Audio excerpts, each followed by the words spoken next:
Is Asia becoming stronger than Europe, or has it already happened? Is Asia already economically stronger than Europe? And if not, when will it be? More importantly, could the standard of living in countries like Thailand, the Philippines, Indonesia, Vietnam, or even Cambodia one day surpass parts of Europe? This isn't science fiction anymore. It's real economic shift happening right in front of us. If we compare Asia and Europe as an entire regions, Asia already generates more total GDP. Why? Because Asia includes economic giants such as China, India, Japan, South Korea. China alone is the world's second largest economy, and by purchasing power parity, it rivals or even surpasses the United States. India is the fastest growing major economy. Japan and South Korea are global technology leaders.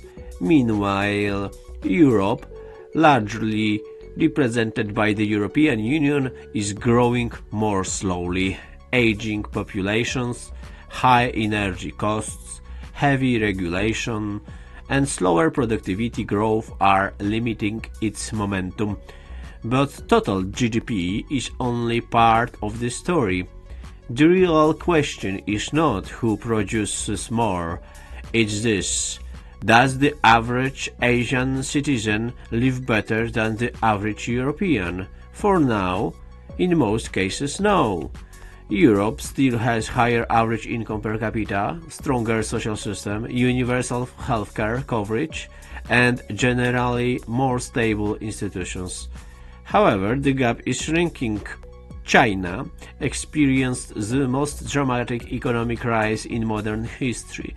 Hundreds of millions escaped poverty, massive cities emerged, high-speed rail networks spanned the country, manufacturing dominance reshaped global trade. But today, China faces serious challenges: demographic decline, as in Europe, real estate instability, like in Europe, rising geopolitical tensions, like in Europe. The key question: can China transition from being the factory of the world to becoming a high-tech innovation superpower? If it succeeds, it may dominate not just production, but technology, finance, and AI. India has something Europe and China increasingly lack: youth. Its median age is significantly lower, its workforce is expanding, its domestic market is massive. If India continues infrastructure reform, improves education quality, and simplifies bureaucracy, it could become the next global growth engine. But for now, income per capita remains far below European levels. India has potential, but potential must translate into productivity.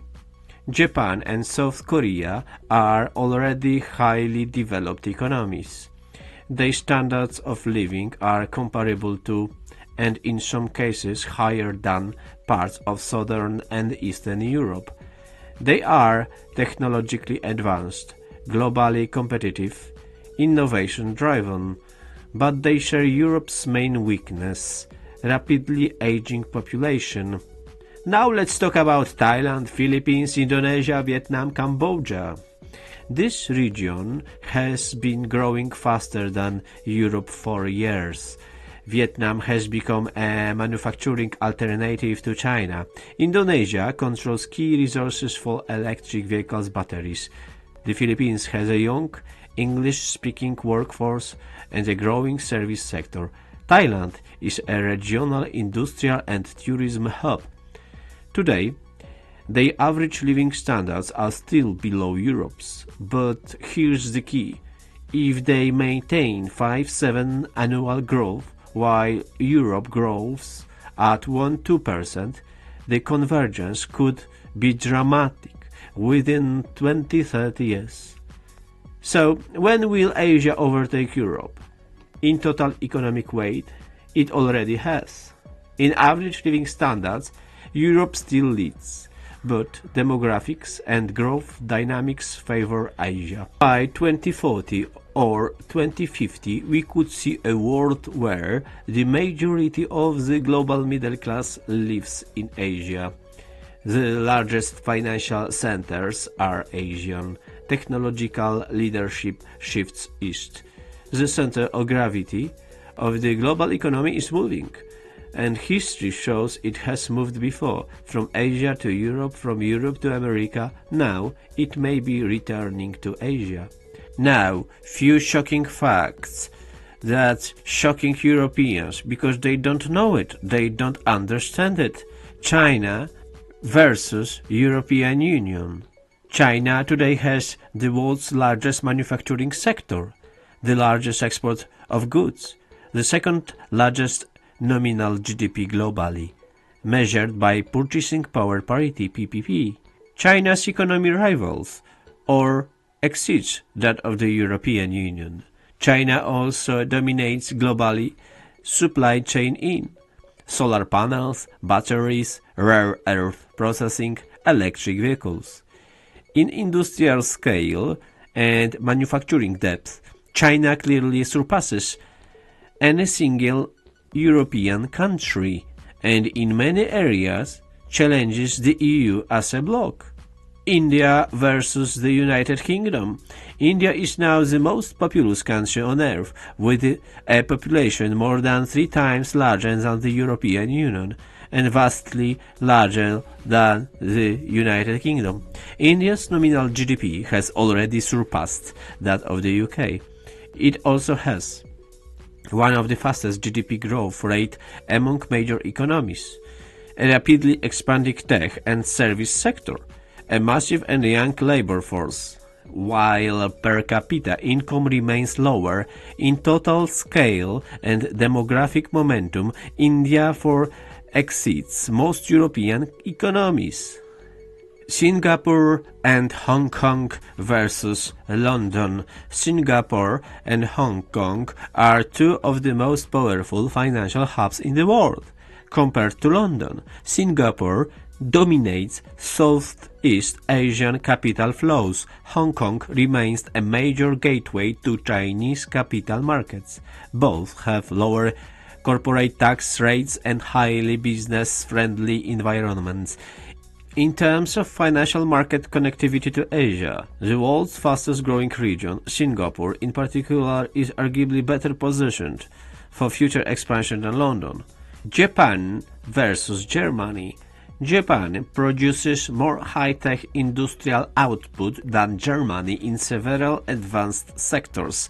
Japan leads globally in robotics, semiconductors materials, precision manufacturing, advanced components for electronics, while Germany is Europe's industrial powerhouse. Japan's scale in electronics, robotics, and automation technologies is larger and more globally integrated in Asian supply chains. South Korea versus Poland. South Korea exports significantly more high-tech goods than Poland. South Korea is home to global giants in semiconductors, consumer electronics, shipbuilding, automotive production.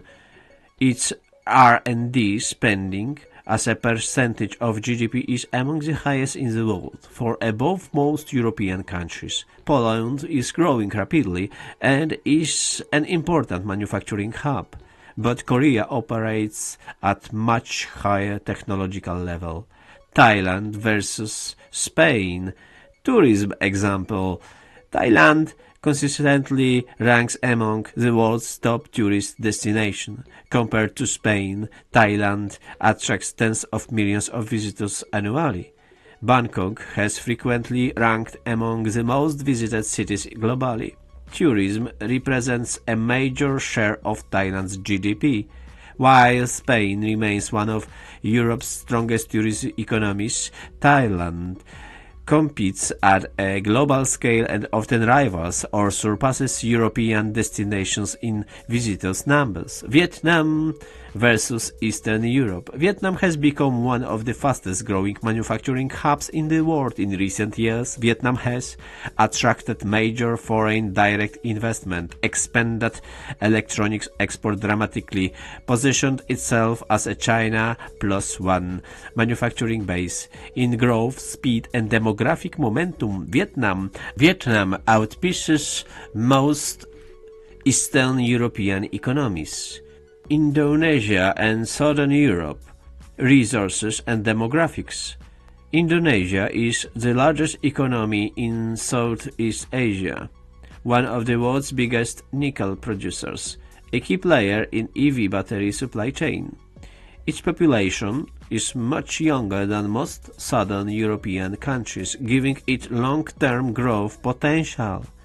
The big pattern: Asia outperforms Europe in population scale, manufacturing dominance, growth rates, resource control, technology production in specific sectors, demographic momentum. Europe is still better in average income per capita, social welfare system, institutional stability, quality of life indicators. Well, this is not technology, this is not production.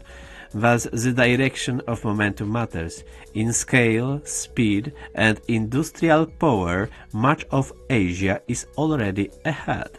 The real question is not whether Asia can compete with Europe, it's whether Europe can compete and keep up with Asia acceleration.